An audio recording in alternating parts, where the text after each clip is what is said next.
Republicans and Democrats have been unable to agree on raising the debt ceiling. And if they don't do so soon, the economy may fast collapse. Janet Yellen, the Secretary of the Treasury, suggested that it might even be June. Given how soon that day is approaching, that seems pretty awful. Democrats refuse to link discussions about spending to discussions about extending the debt ceiling. Despite Republican demands for significant spending cutbacks and other policy changes, Yellen told Congress in a letter dated May 1 that failure to suspend or extend the debt ceiling soon would cause serious harm to business and consumer confidence, increase short-term borrowing costs for taxpayers, and negatively impact the credit rating of the United States. That, according to her, may happen as soon as June 1 when the country is unable to pay all of its obligations. Economists anticipate a recession to start soon if the United States enters a technical default, which they define as a protracted period of not meeting some or all of its financial obligations. This is less dangerous than a true default, in which the government runs out of money and stops meeting all of its obligations. A technical default would double the current unemployment rate of 3.4% to near 7%, tip the economy into recession within 6 months, said Joseph Brusuelas, chief economist of RSM US LLP, an independent audit, tax, and consulting firm.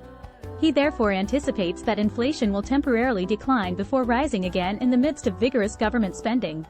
A stock market collapse would lower household wealth across a significant chunk of America, and have an impact on everything from retirement plans to college savings plans. Approximately half of American households own stocks either directly or indirectly through mutual funds or 401k accounts. So how are stocks being affected by the debt ceiling debate?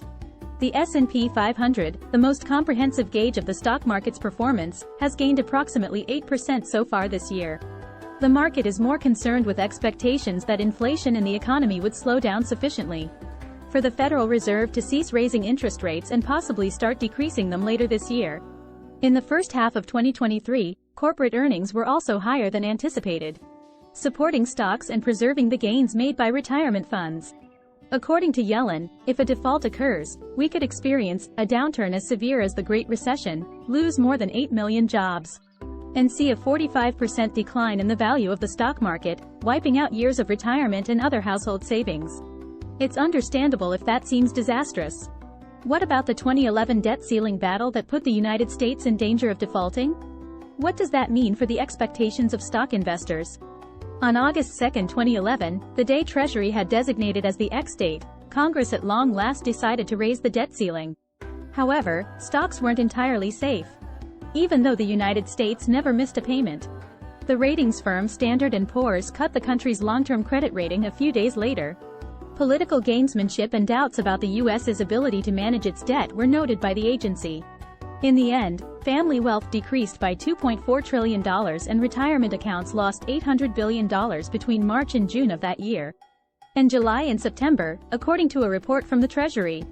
It stated that the S&P 500 index didn't return until 2012. Brian Gardner, chief Washington policy strategist at Stifel, considers the likelihood of a credit rating drop at this time to be relatively high.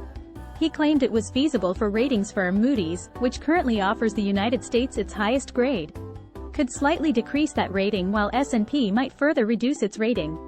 After 2011, S&P never again gave the United States its highest rating.